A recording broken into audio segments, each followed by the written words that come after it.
Here in Columbia, South Carolina, as the Gamecocks are set to take on the Kentucky Wildcats. This is CB90, episode number 55. I am your host, Show Me Your TDs. I'm doing a quick episode because I'm about to head down to the tailgate lots. I'll be right there at RT Gear, right across from Loose Cockaboose. Come say hey. We're going to have a big old time today.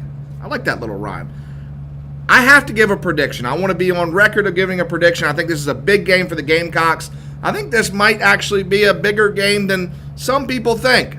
I think this is a must-win game for Shane Beamer and the Gamecocks. There's no doubt in my mind with SEC Nation here. Walked over there this morning. Beautiful day. The horseshoe's looking great. You got Feinbaum's pick for the Gamecocks. Everybody else going against Kentucky. Tim Tebow might have been wearing a Kentucky jersey today. I tell you that. But there's just been so much excitement. I was over there yesterday, obviously with the Feinbaum show. You had Dawn Staley, Coach Beamer, Frank Martin. There's just a lot of great energy going around right now. And I just think that tonight, Parents Weekend, I'll tell you this. Parents being in town, the atmosphere that we have going on right now, what it can do for 5, 10, 20 years down the road, for kids that were never even thinking about South Carolina, that came here. Parents didn't even know where Columbia, South Carolina was. They're here now. They're having the best time of their life.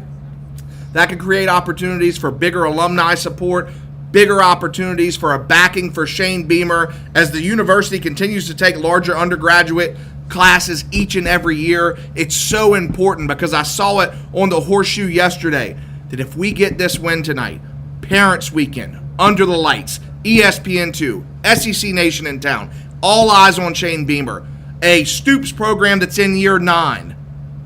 There's a lot of things that could go right tonight that could propel us to that 6-win season that we're looking for and beyond, and potentially set us up for a bigger year 1 than people thought we'd have.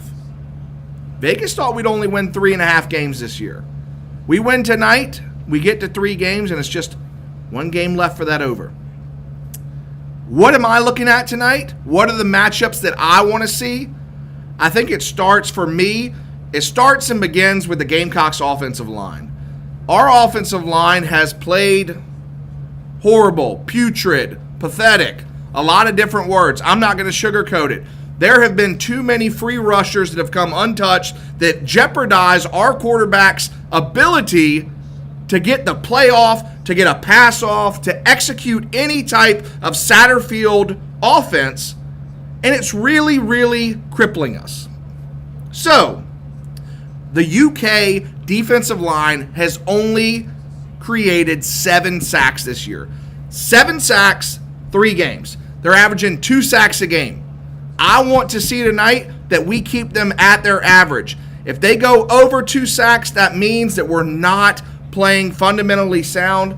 And who did Kentucky play? UT Chattanooga last week? If UT Chattanooga is allowing less sacks than an SEC superior, senior-laden offensive line, then that tells me that there's something deeper rooted in there. And I don't want to look at it and say it's coaching, but I want to figure out that between the scheme where we have between the offensive set and what our players are trying to execute, that it all comes together tonight, because tonight's extremely important. So I'll be watching our offensive line against their defensive line. Again, 2 is the number you're looking at. They're averaging 2.3 sacks. Keep them below that number. 2 is what we're looking at. Another matchup I'm looking at, Kentucky's running back, Chris Rodriguez. This guy's a stud. I'm looking at stats right now, 376 yards, 3 touchdowns. Our linebacker play has got to be extremely exceptional tonight. Obviously losing Sherrod Green last week early on in the game, extremely tough to watch because he was a player that I was excited to see what he could do this year because he's been coming on. I think it did allow an opportunity for a guy like Muhammad Kaba to step up. I think a guy like Brad Johnson continuing to step up. And then also Damani Staley has played extremely well over the first 3 games. So those 3 linebackers I'm going to be keeping my eye on. Can they contain Rodriguez? And shout out to Darrell Ware. He got on scholarship this past week, and I saw him in on a ton of tackles. So our linebacking core, can we contain Chris Rodriguez from having a big game? 3 games. He's averaging 124 yards a game right now. We got to keep him under that, and I would love to keep him under the century mark. Those are two matchups that I will be having these garnet glasses on tonight. As far as playmakers go, Josh Vann has stepped up and proven that he is the guy on offense. And I love to see it. Obviously, the Jalen Brooks, the Odell Beckham-like catch, that's extremely important for confidence. So I'm looking to see if we can step up and have those guys continue to make plays. All eyes will be on quarterback Luke Doty tonight. There is no doubt about it. Shout out Keith Allsap. Hopefully see you today. But Luke Doty, if he can do some of the things I saw he did against Georgia, stepping up in the pocket, firing rockets, good touch on the ball, he was throwing a very catchable ball. And you'll hear coaches, you'll hear players, hey, if you could throw a catchable ball, that's extremely important, not only for the wide receivers, but it creates opportunities for mismatches, especially in a Satterfield offense that we saw last week was taking shots down the field. I'm expecting some big shots tonight. I'm expecting it early and often. I enjoyed myself at Hall's Chop House last night on Main Street. Got to hang out with my good friend Billy, but also got to meet Coach Stoops last night. Him and Walford were at Hall's enjoying themselves, nice wine, having steak. Yeah, wine and cocktail party. You know, you're coming to Columbia. Might not seem like the Gamecocks have something that maybe Kentucky's fearing. Who knows? It was good to meet them both. Obviously, Walford, we were talking, the offensive line and the running backs last year, they haven't performed to what we were able to do, I'd say, with the underman team last year. So, curious to see what we can pull out tonight against our former offensive line coach. And then also Stoops, again, year 9 in the Kentucky program. So, that being said, again, they were very nice guys last night. And Stoops did promise that if they do beat us tonight, that he'd be coming on my podcast next week. I told him that's probably not going to happen because I've got the Cocks winning tonight. It's been a close series for the past decade, but I got the Cocks winning tonight.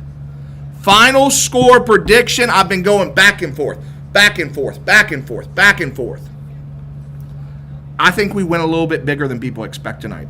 The 5-point line that Kentucky's favored with is stupid. If you're a betting man, woman, whatever you want to be, hammer the Cocks tonight, hammer the money line. There's just going to be too much chaotic atmosphere tonight under the lights. I've got the Cocks winning 28-17.